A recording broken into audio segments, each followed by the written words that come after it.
I got hit by a car while I was crossing the street. The driver saw I was just an ordinary kitten and didn't even bother to stop, he just drove off. Right when I felt completely hopeless, a man appeared in front of me. He took me to a hospital and got me treated, and somehow, I survived. I thought that meant I'd finally found a home, but instead, he took me to his friend's house. I wanted to say something to him, anything, but I couldn't speak. His friend already had a cat, an old one that had been with them for 15 years. It didn't welcome me at all. It wanted its owner all to itself, though it never showed it openly. When I walked into the yard, I noticed there was also a dog. It barked non-stop at the man, clearly rejecting our scent. In the end, he had no choice but to give up leaving me there. The truth was, he really wanted to adopt me. But he was seriously ill, and he was scared that after he was gone, no one would be there to take care of me. He went back to his car and took a pill.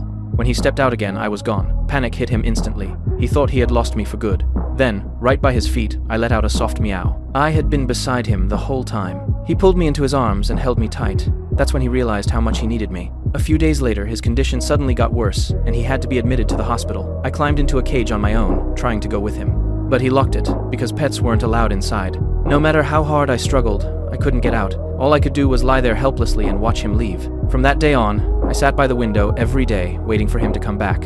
Until one day, his aunt brought me some good news I could visit him in the hospital garden. The moment I saw him, I jumped straight into his arms. We stayed there quietly for a while, just looking at each other. But the visit didn't last long, and I was taken away again. Maybe I just couldn't stand being apart from him. I found a chance to escape from the car, so I started wandering again, going through rain and hardship, just so I could see him every day. I ran to the garden daily, and he would always be there waiting for me with treats. Then one day, his condition took a sharp turn for the worse. He lay in the hospital bed, unable to speak. I sensed something was wrong, and ran all the way to the hospital. But the doors were closed, and I could only cry out loudly. His aunt heard me and came to bring me inside. I kept rubbing against him, trying to wake him up. He felt me there, and in the end, he left this world with a smile.